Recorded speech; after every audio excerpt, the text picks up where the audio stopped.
Saudara-saudara yang saya kasih di dalam Tuhan Yesus Kristus, dimanapun saudara-saudara berada, kita akan bersama-sama merenungkan firman Tuhan yang pada hari ini didasarkan pada Injil Matius pasal yang ke-12, ayat 15b sampai dengan ayat yang ke-21. Saya akan membacakannya demikian. Banyak orang mengikuti Yesus dan Ia menyembuhkan mereka semuanya. Ia dengan keras melarang mereka memberitahukan siapa Dia, supaya genaplah firman yang disampaikan oleh Nabi Yesaya. Lihatlah, itu hamba-Ku yang Kupilih, yang Kukasihi, yang kepadanya jiwaku berkenan. Aku akan menaruh roh-Ku ke atasnya, dan Ia akan memaklumkan hukum kepada bangsa-bangsa. Ia tidak akan berbantah atau tidak akan berteriak, dan orang tidak akan mendengar suaranya di jalan-jalan. Buluh yang patah terkulai tidak akan diputuskannya, dan sumbu yang pudar nyalanya tidak akan dipadamkannya, sampai Ia menjadikan hukum itu menang, dan padanyalah bangsa-bangsa akan berharap. Nas kita akan terambil dari ayat yang ke-16, bunyinya demikian. Ia dengan keras melarang mereka memberitahukan siapa Dia. Saudara-saudara yang saya kasihi di dalam Tuhan Yesus Kristus, popularitas itu merupakan salah satu yang banyak dikejar oleh orang. Ya. Banyak orang ingin populer. Memang aneh sih, setelah populer lalu kemana-mana pakai topi, pakai kacamata hitam. Tujuannya apa? Supaya tidak dikenal. Loh, dulu mencari keterkenalan, setelah terkenal justru sekarang ditutup-tutupi supaya orang tidak mengenal dirinya.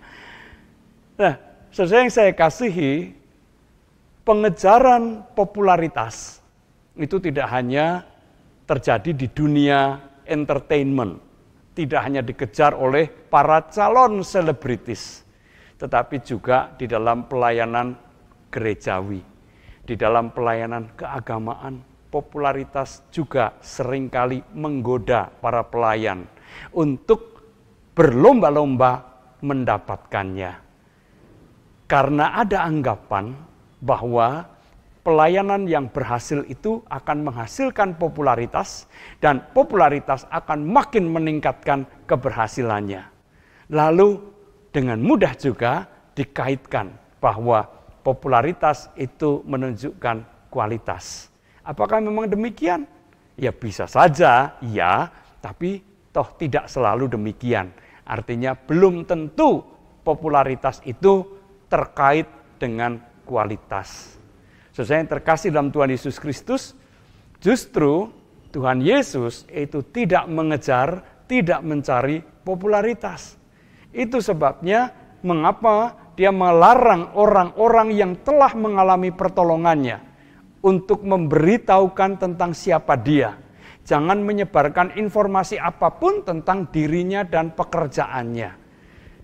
Itu membuat kita heran. Loh, kalau mau cari pengikut, ya harus populer dong. Ya harus disebarkan keajaibannya, hebatnya, kekuatannya, dan sebagainya, dan seterusnya. Saudara yang terkasih dalam Tuhan Yesus Kristus, menurut saya paling tidak ada 3 alasan kenapa Tuhan Yesus melarang orang-orang atau murid-muridnya untuk memberitahukan tentang siapa Dia dan apa yang dikerjakannya.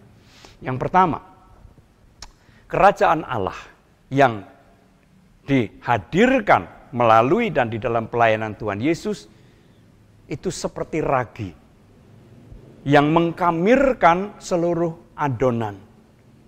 Yesus bekerja di dalam senyap dan orang akan kemudian melihat buah-buahnya. Ia tidak membutuhkan popularitas karena kerajaan Allah itu sendiri bekerja di dalam senyap. Kita bisa membaca, memperhatikan nyanyian hamba Yahweh atau hamba Tuhan yang juga menjadi bagian dari bacaan kita tadi. Jelas sekali dikatakan hamba Tuhan ini tidak berteriak, tidak akan terdengar suaranya di jalan-jalan, ya, tidak akan berbantah dan sebagainya seterusnya. Intinya adalah bahwa hamba Tuhan ini tidak mencari popularitas sama sekali. Tetapi yang dikerjakan adalah pekerjaan Tuhan. Ya, pekerjaan Allah sendiri. Itu yang pertama. Yang kedua, saudara yang terkasih, popularitas tidak akan membantu pekerjaan Yesus. Kenapa demikian? Karena jika ia semakin populer, semakin banyak orang mengerumuni dia. Dan semakin banyak orang yang ada di sekitarnya, tentu saja orang-orang ini bukan mengerumuni Tuhan Yesus dengan kepala dan hati yang kosong. Mereka tentu punya harapan dan bahkan punya tuntutan. Sesuai yang terkasih dalam Tuhan Yesus Kristus, apa yang menjadi harapan, apa yang menjadi tuntutan mereka, belum tentu sejalan dengan misi Tuhan Yesus, dan itu kemudian terbukti. Bahkan para muridnya pun tidak mengerti, tidak memahami apa yang sesungguhnya menjadi misi dari Tuhan Yesus. Sesuai yang terkasih di dalam Tuhan Yesus Kristus, itu sebabnya popularitas bisa menjadi persoalan di dalam pelayanan Tuhan Yesus. Karena orang-orang yang ada di sekitarnya akan terus menuntut supaya apa yang menjadi harapan mereka dipenuhi, dilakukan oleh Tuhan Yesus. Sehingga Tuhan Yesus akan dipaksa melakukan apa yang mereka harapkan, bukan apa yang Allah kehendaki. Itu sebabnya mengapa Tuhan Yesus tidak mencari popularitas. Dan hal yang ketiga, semakin ia populer, semakin ia dikenal banyak orang, dan Yesus memang sadar bahwa pekerjaannya ini, pelayanannya ini, ajarannya yang disampaikan oleh Tuhan Yesus akan menyebabkan terjadinya konflik dengan para pemuka, dengan para pemimpin, dengan otoritas keagamaan pada masa itu. Nampaknya konflik memang tidak terhindarkan oleh karena posisi, ajaran, dan misi Tuhan Yesus sungguh-sungguh berbeda secara diametral dengan para pemimpin keagamaan itu. Konflik memang tidak terhindarkan, tetapi Tuhan Yesus mau menunda saat konflik itu memuncak. Dan itu sebabnya mengapa Tuhan Yesus sering mengatakan belum waktunya, belum saatnya.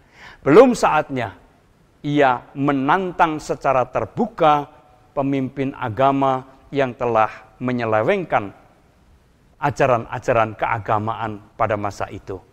Sesuai yang terkasih dalam Tuhan Yesus Kristus, itu nampaknya yang menjadi alasan mengapa Tuhan Yesus melarang orang-orang untuk memberitakan atau menyebarkan tentang dirinya dan pekerjaannya.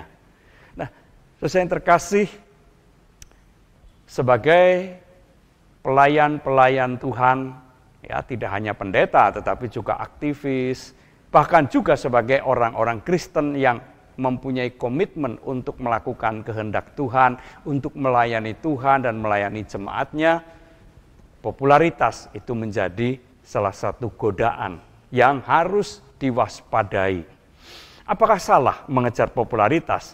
Dalam batas-batas tertentu mungkin itu tidak ada masalah, tetapi selalu harus diwaspadai bahwa popularitas yang terus dikejar pada akhirnya pasti akan menyimpangkan kita dari nilai-nilai yang selama ini kita anut, dari message, dari pesan yang mestinya kita sampaikan, maupun juga dari kebenaran yang harusnya kita wujud nyatakan. Demi popularitas, semua itu bisa dikorbankan, bisa dipinggirkan. Oleh karena itu, berhati-hatilah dengan popularitas. Yang kedua, saudara yang saya kasihi,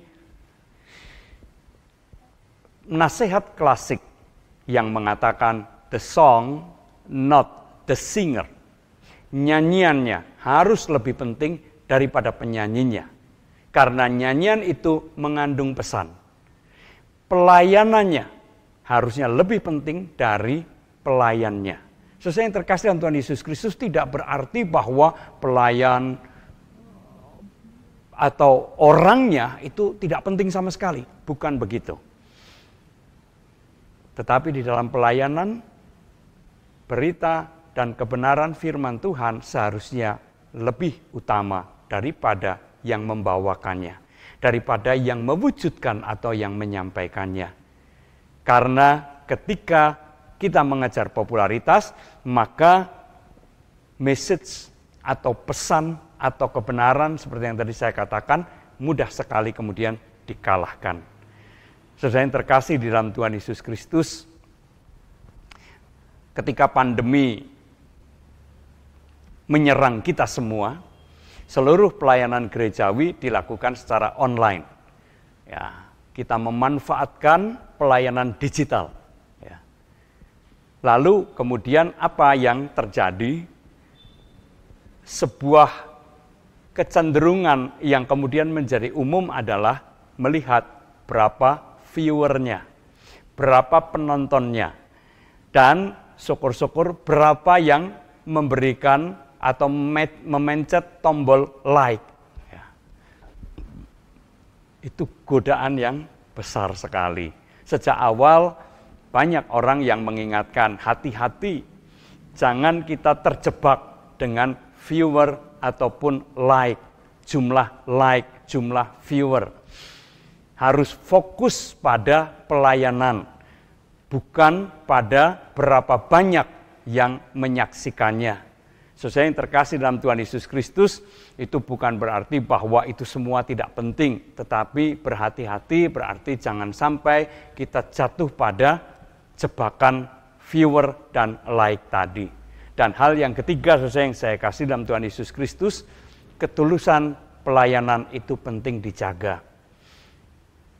Dan oleh karena itulah, jangan mengorbankan pelayanan kita hanya sekedar untuk mencari popularitas, mencari pujian. Seperti Tuhan Yesus yang pesan yang disampaikan oleh Tuhan Yesus ketika berbicara tentang doa, tentang puasa, ya. Kalau melakukan semuanya itu, lakukanlah secara tersembunyi. Artinya, biarlah kita melakukan dengan penuh kesungguhan dan ketulusan, bukan sekedar untuk mencari pujian.